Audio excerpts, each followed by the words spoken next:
Hello guys, welcome to another video in my channel. अभी हम जिस मैच के बारे में बात करने वाले हैं वो है आज का ए लीग का दूसरा मैच, वेस्टर्न सिडनी वांडरर्स और मेलबर्न विक्ट्री के बीच में।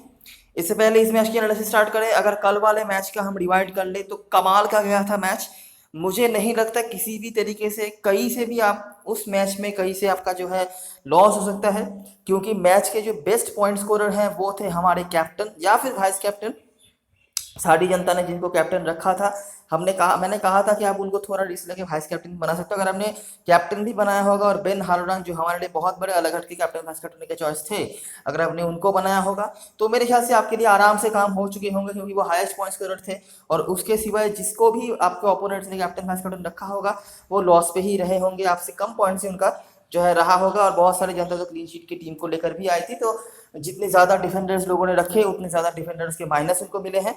तो यही चीज़ें रही हैं, बहुत ही बढ़िया गया था और मुझे नहीं लगता किसी भी तरीके से आप हार सकते थे, एक्सेप्ट कि अगर आपने जो थोड़ा बहुत रिस्क था वो नहीं लिया होगा। तो स्टार्ट करते हैं इस मैच की एनालिसिस। ये मैच होने जा रहा है बैंकवेट स्टेडियम पे, जो कि वेस्टर्न सिटी वांडरर्स का होम ग्राउंड है। करंट पोजीशन की बात करें, मेलबर्न विक्ट्री है 10वें स्थान पर, वेस्टर्न सिटी वांडरर्स है 9वें स्थान पर। हेड टू हेड मैचेस की बात करें तो आखिरी जो हेड टू हेड मैच हुआ था, मेलबर्न विक्ट्री ने वहां पे हरा दिया था वेस्टर्न सिटी वांडरर को, माफ करना, वेस्टर्न सिटी वंडरर्स ने हरा दिया था मेलबर्न विक्ट्री को 2-1 से। इससे पहले मैं ज़्यादा डिटेल में जाऊं, हम दोनों ही टीमों के मैचेस पहले खेल चुके हैं, लेकिन अगर आपको याद नहीं है इन दोनों टीमों के बारे में तो मैं थोड़ा सा रिवाइंड आपको करवा देता हूं। वेस्टर्न सिडनी वंडरर्स डिफेंसिव टीम है, ज़्यादा अटैक में इनके पास क्वालिटी नहीं है। मिचेल ड्यूक इनके लिए एक स्टैंडर्ड परफॉर्मर रहते हैं मिडफील्ड में।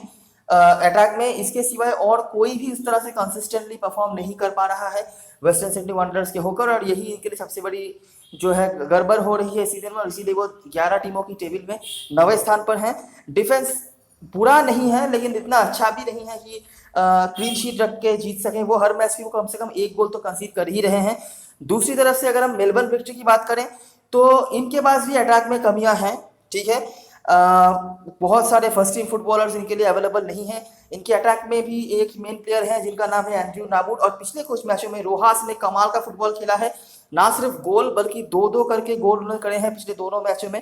और आज के मैच में आपके स्मॉल लीग में ही बहुत लोग उनको कैप्टन या वाइस कैप्टन बना के आ सकते हैं, इसके लिए तैयार रहिएगा।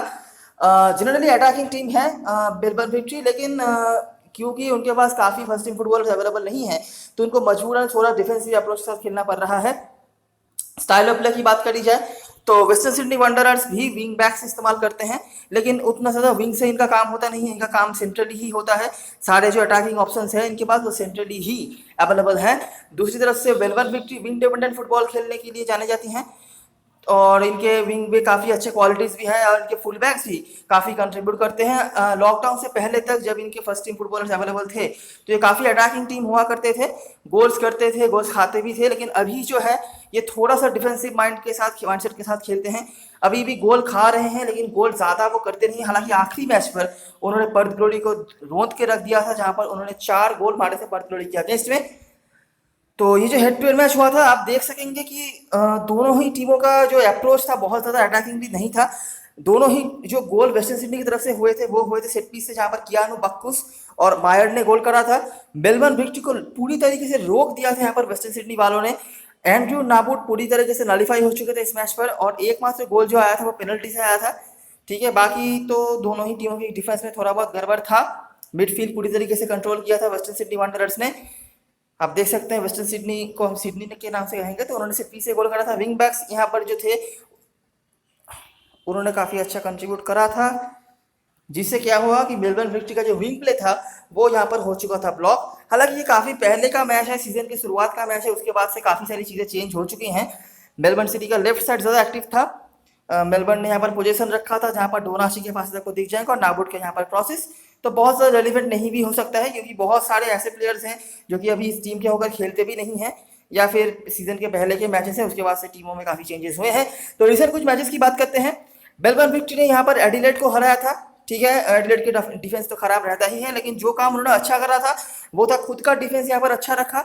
2 गोल्स जो आए थे, जहाँ पर नाबूट जो जिनको आपने ऊपर राइट फ्लैंक में खेलते हुए देखा, हाल ही में वो सेंट्रल स्ट्राइकर के तौर पे खेल रहे हैं, यहाँ पर लेफ्ट फ्लैंक पे खेल रहे थे, और मार्को रोहास ने गोल करा।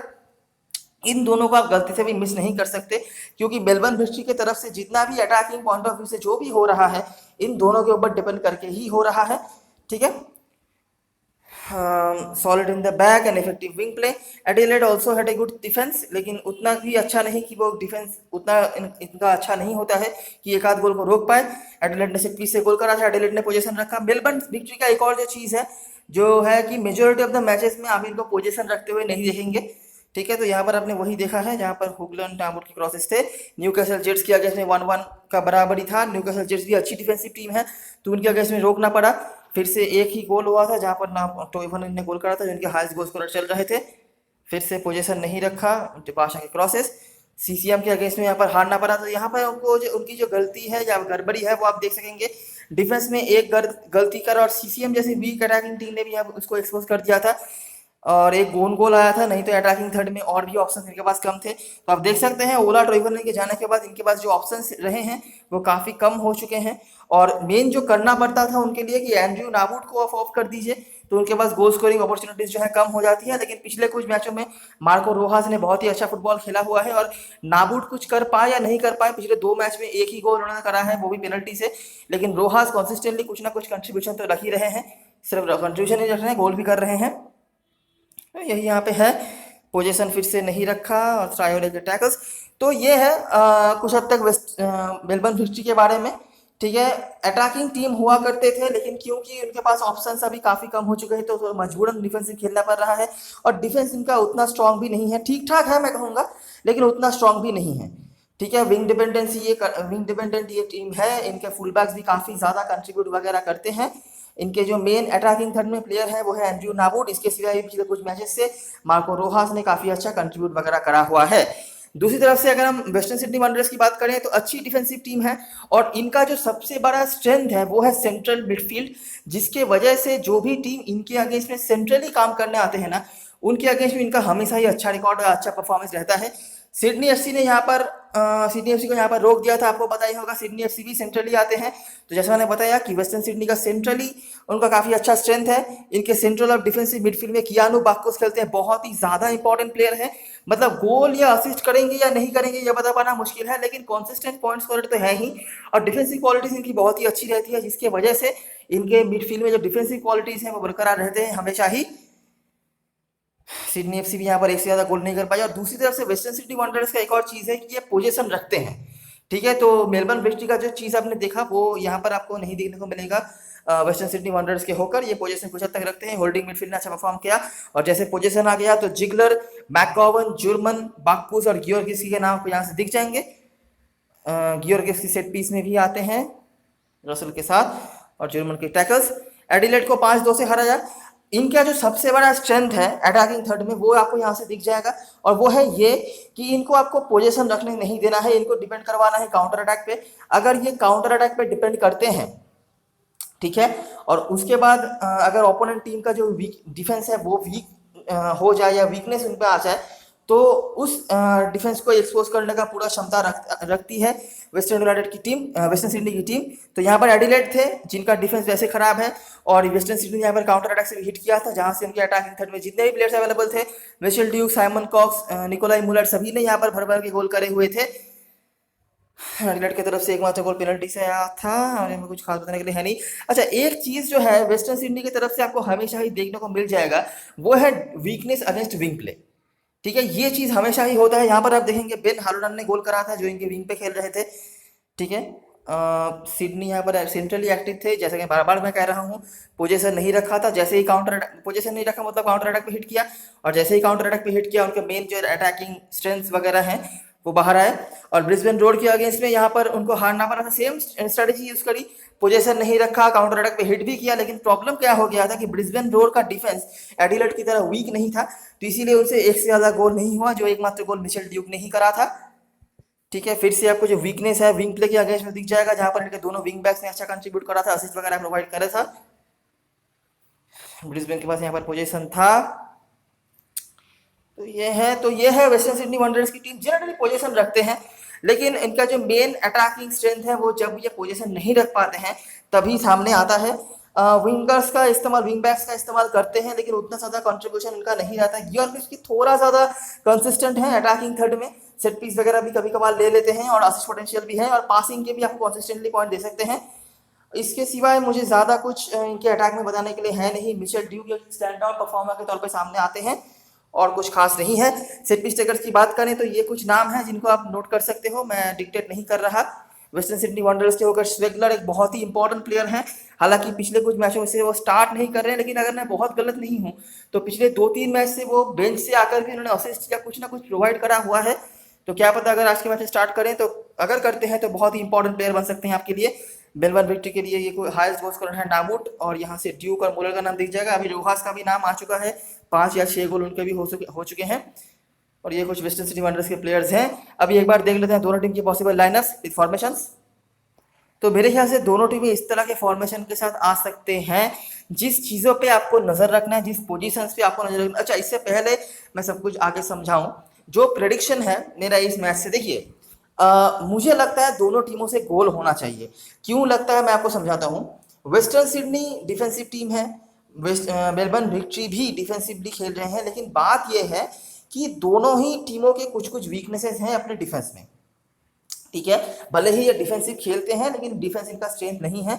वेस्टर्न सिडनी का डिफेंस में वीकनेस है विंग प्ले के अगेंस्ट में, और सरप्राइजिंगली मेलबर्न विक्ट्री भी विंग प्ले ही करती है। तो मुझे लगता है एक तो गोल आपका मेलबर्न विक्ट्री के विंग से कहीं ना कहीं से देखने को मिल सकता है। और वेस्टर्न सिडनी के पास भी काफ़ी अच्छे सेंट्रली अटैकर्स हैं, और सेंट्रल मिडफील्ड कंट्रोल करने की एबिलिटी भी वेस्टर्न सिडनी के पास ही है। तो यहाँ से भी मुझे लगता है गोल तो ज़रूर होने चाहिए, क्योंकि प्रॉब्लम यह है कि मेलबर्न विक्ट्री का जो सेंट्रल होल्डिंग मिडफील्ड है वहाँ पे उतना ज़्यादा स्ट्रेंथ है नहीं। ठीक है, इसीलिए लगभग ये गोल वगैरह कंसीड करते रहते हैं। हालांकि आखिरी मैच में इन्होंने क्लीन शीट रखा था तो ये एक चांस भी है, लेकिन मेरा प्रेडिक्शन इस मैच से यही है कि दोनों टीमों से गोल होंगे। बहुत सारे गोल्स होंगे या नहीं ये बता पाना मुश्किल है, लेकिन मिनिमम एक एक गोल तो होगा ही। और मेरा प्रेडिक्शन यही है कि कोई भी टीम इस मैच में 2-1 से भी जीत सकती है, या फिर 1-1 का भी स्कोर लाइन आपको देखने को मिल सकता है। 0-0 के चांसेस भी हैं, लेकिन मुझे लगता है कि अगर आप स्मॉल लीग में खेल रहे हो, एक टीम के साथ जा रहे हो, तो 0-0 का स्कोर लाइन मत सोचो, क्योंकि उससे क्या हो सकता है कि आपके लिए काफ़ी इंपॉर्टेंट कुछ प्लेयर्स जो हैं वो मिस हो सकते हैं आपके क्लीन शीट के बोनस के चक्कर में। ठीक है, लेकिन हाँ, बड़ी लीग अगर खेल रहे हो तो 0-0 के साथ भी जा सकते हो। जो चीज़ों के ऊपर आपको नजर रखना है इस मैच पर, मेलबर्न विक्ट्री की तरफ से ये जो अटैकिंग थर्ड है, बहुत ज़्यादा एबिलिटी है इनके पास। इनमें से कोई ना कोई किसी ना किसी तरीके से तो आपके लिए कंट्रीब्यूशन रख ही सकता है।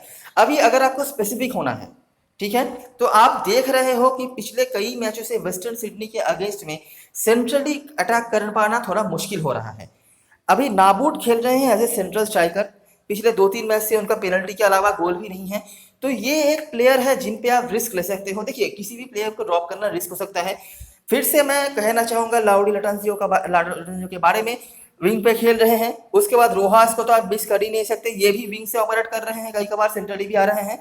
तो मेरे हिसाब से लाउडी लटंजियो, रोहास और किरदार, ये तीनों आपके लिए पहले प्रेफरेंस होने चाहिए। उसके बाद आप नाबूट को देखो अगर आपके पास स्पेस बच रहा है, और अगर आपको रिस्क नहीं लेना है तो किरदार के जगह पर नाबूट को ले सकते हो, कोई दिक्कत वाली बात नहीं है। लेकिन डिफेंस में ट्रायोरे और रू, ये दोनों भी आपके लिए काफ़ी इंपॉर्टेंट है। अभी आप कहोगे कि आपने पिछले कई वीडियो से ट्रायोरे के बारे में कहा है, लेकिन उनका तो कोई कंट्रीब्यूशन हो ही नहीं रहा है।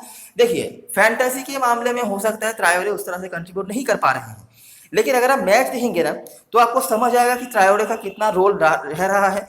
भले ही वो गोल असिस्ट नहीं कर पा रहे हैं, लेकिन हमेशा ही वो पेनल्टी बॉक्स के आसपास घूमते हैं। उनके पास से जो शॉट है उनके पोस्ट पे भी लगे हैं। अगर सब कुछ सही चलता तो ट्रायोरे का सिलेक्शन परसेंटेज अभी तक बहुत हाई हो जाता है। अगर सब कुछ जो वो कर रहे हैं वो ठीक ठाक चलता तो। लकी नहीं थे रहे हैं, लेकिन मुझे लगता है किसी भी दिन आपके लिए काफ़ी अच्छा कंट्रीब्यूशन कर सकते हैं। बाकी रू ने तो मेरे ख्याल से 2-3 मैच से पहले गोल भी करा हुआ है। वेस्टर्न सिडनी वंडरर्स की तरफ से बात करी जाए तो ड्यूक, इनको तो आप गलती से भी मिस कर ही नहीं सकते। उसके बाद मिडफील्ड में बाकुस, इनका मैं रखना चाहूंगा टीम में, क्योंकि देखिए वेस्टर्न सिडनी वंडरर्स की तरफ से गोल करने के चांसेस हैं, लेकिन प्रॉब्लम यह है कि इनके पास गोल स्कोरर्स की कमी है। तो अनएक्सपेक्टेड गोल स्कोरर हो सकते हैं। तो अगर ऐसा कोई कुछ चांस बनता है कि सेट पीस से या फिर कॉर्नर से कोई गोल वगैरह आ जाए, तो उसके लिए प्रोवाइडर आपके लिए हो जाएंगे बाकुस। ठीक है, तो मिडफील्ड में आप वैसे भी है कि पासिंग के टैकलिंग के कंसिस्टेंट पॉइंट तो देखते ही रहते हैं। उससे भी बड़ी बात, वेस्टर्न सिडनी वंडरर्स आज की मैच पोजीशन रखने में लिए फेवरेट है, तो हो सकता है पासिंग के वो कंसिस्टेंट पॉइंट आपको दे दें। प्लस अगर एक आध असिस्ट निकल के आ जाए तो आपके लिए तो सोने पे सुहागा हो गया। और उससे भी बड़ी बात, आखिरी हेड टू मैच में उन्होंने गोल भी करा हुआ है, अगर आपने नोटिस करी होगी तो। और उसके बाद क्योंकि वेस्टर्न सिडनी वांडरर्स पोजीशन रखने के लिए फेवरेट है, तो इन दो तीनों जो सेंट्रल डिफेंडर्स है, आप इन तीनों में से दोनों को रख सकते हो। ठीक है, स्पेशली मैं जिगलर के बारे में कहना चाहूँगा। लेकिन आप एक कार काम कर सकते हो कि इन तीनों में से एक को रखो और गियोर्गिएव्स्की को ऐड कर लो। गियोर्गिएव्स्की को रखने का एक फायदा तो आपको मिलेगा कि ये पासिंग के पॉइंट देते ही रहते हैं, उसके सिवाय भी अटैकिंग थर्ड में भी काफ़ी अच्छा कंट्रीब्यूट वगैरह करते रहते हैं, तो इसीलिए आपके लिए काफ़ी इंपॉर्टेंट हो सकते हैं। तो अभी एक बार देख लेते हैं ड्रीम 11 की टीम जिस थॉट प्रोसेस से हम जा रहे हैं, मतलब 1-1 या 2-1 तक का स्कोर लाइन, उस हिसाब से आप कैसी टीम बना सकते हो। तो मैंने यहाँ पे इस तरह का एक टीम फॉर्मेशन करा है। स्वेगलर को मैंने रखा है, मेरे हिसाब से आज के मैच में उनको स्टार्ट जरूर करना चाहिए। अगर ये नहीं करते हैं तो यहाँ पे येबोआ का एक डायरेक्ट गोल स्कोरिंग ऑप्शन आपके पास आ जाएगा, जिनको आप अपने टीम में रख सकते हो और इनका सिलेक्शन परसेंटेज भी ठीक ठाक ही है। ठीक है, अभी देखो मैंने कहाँ कहाँ पे कंसंट्रेशन दिया है। गियोर्गिएव्स्की को मैंने रखा है, साथ में दोनों डिफेंडर को रखा है, क्योंकि ये पासिंग के पॉइंट मेरे को दे सकते हैं, और अगर मुझे कॉर्नर या सेट पीस से कोई अनएक्सपेक्टेड गोल स्कोरर चाहिए तो उसका भी ऑप्शन यहाँ से आ सकता है। तीसरे डिफेंडर को मैंने नहीं ले पाया क्योंकि टीम बैलेंस नहीं बनेगा तब। अगर आप चाहो तो इन दोनों में से किसी एक के जगह पर, इन दोनों में से किसी एक के जगह पर आप रू को ऐड कर सकते हो, जो कि राइट फुल बैक खेलेंगे। और बार बार मैं कहना चाहूंगा कि दोनों फुल बैक में से कम एक को, या पॉसिबल हो तो दोनों को ही रख लेना बेलोनिटी की तरफ से। ट्रायोरे को मैंने रखा है, मेरे लिए काफी इंपॉर्टेंट प्लेयर है। अगर आप इनको ड्रॉप करना चाहो तो इनको ड्रॉप करके रू को ले सकते हो, सिलेक्शन परसेंटेज उनका ही हाई होगा। मिडफील्ड में बात करें, रोहास गलती से भी आप मिस नहीं कर सकते, बाकी उसके बारे में मैंने बताया। स्ट्राइकर में ये दोनों बेस्ट ऑप्शंस हैं ही, और उसके बाद लाउडी लटन्जियो को मैंने रखा है। मेलबर्न ब्रिस्टी की तरफ से डायरेक्ट अटैकिंग थ्रेट पोजेस कर सकते हैं, उन्हीं प्लेयर्स को मैंने यहाँ पर मौका दिया है। अगर लाउडी लटन्जियो नहीं खेलते हैं तो उनके जगह पर कामसोवा खेल सकते हैं, जिन्होंने आखिरी मैच में गोल करा हुआ है, आप इनको भी ले सकते हो अगर ये खेलते हैं तो। बाकी मिडफील्ड में अगर श्वेगलर नहीं येखेलते हैं तो उनके जगह पर योवा, जो मैंने बता दिया। कैप्टन वाइस कैप्टन चॉइस की बात करें, सारी जनता स्ट्राइकर्स के साथ जा रही है, आप भी जा सकते हो। लेकिन एक चीज याद रखना, सेंट्रली प्लेयर्स का मुझे ज्यादा उम्मीद नहीं है। तो अगर आप मेलबर्न विक्ट्री की तरफ से रोहास या नाबूड में से किसी को देख रहे हो as a captain vice captain choice, तो उनको वाइस कैप्टन बनाना, ना कि कैप्टन। अभी अगर पेनल्टी वगैरह मिल जाए या सेट पीस वगैरह मिल जाए तो अलग बात है, नहीं तो ऑन प्ले में मुझे इनसे ज्यादा उम्मीदें नहीं है। आप एक और काम यहाँ पे कर सकते थे कि एक्स्ट्रा डिफेंडर भी ऐड कर सकते थे, लेकिन मुझे यहाँ पर स्पेस नहीं मिला, क्योंकि यहाँ पे कोई भी टीम क्लीन शीट भी रख सकती है। स्पेशली मुझे लगता है कि मेलबर्न विक्ट्री के चांसेस ज़्यादा हैं क्लीन शीट रखने का, क्योंकि वेस्टर्न सिडनी के डिफेंस में मुझे फिर भी ऐसा कुछ लग रहा है कि इनके डिफेंस में थोड़ा बहुत गड़बड़ वगैरह है। लेकिन वेस्टर्न सिडनी के अटैक में मुझे ऐसा कुछ नहीं नजर आ रहा है जिससे मैं मेलबर्न विक्ट्री के डिफेंस में कुछ गलतियां निकाल पाऊँ और मैं कह सकूँ कि नहीं, आपको इस जोन पे कॉन्सेंट्रेशन देना है वेस्टर्न सिडनी वांडरर्स की होकर। तो ये एक चांस है, लेकिन क्योंकि क्लीन शीट अगर नहीं आए तो मेलबर्न विक्ट्री के डिफेंडर्स मेरे फालतू हो जाएंगे, क्योंकि वो पासिंग के पॉइंट मेरे को नहीं देंगे, तो इसीलिए मैंने ऐसा नहीं करा है। बाकी ये भी एक ऑप्शन है। तो ये रही सारी एनालिसिस और ऑब्जर्वेशन। अगर आपको अच्छा लगा हो तो लाइक जरूर करना, सब्सक्राइब कर लेना चैनल को। डिस्क्रिप्शन बॉक्स में टेलीग्राम चैनल का लिंक होगा, वहां से जरूर ज्वाइन कर सकते हो। इससे क्या होगा कि लाइनअप अनाउंस होने के बाद डेडलाइन से पहले हम बहुत सारी चीज़ें वहाँ पर बात करते रहते हैं, और कभी कभार डेमो टीम भी पोस्ट होता रहता है अगर कोई अनएक्सपेक्टेड या कुछ अनयूजुअल चेंजेस वगैरह हो जाए तो उसको हैंडल करने के लिए। तो ये सब कुछ आपको वहाँ पर मिल जाएंगी और सब कुछ फ्री में मिलेंगी, तो ज्वाइन हो सकते हो आप। तब तक के लिए best of luck for this match and good bye for now.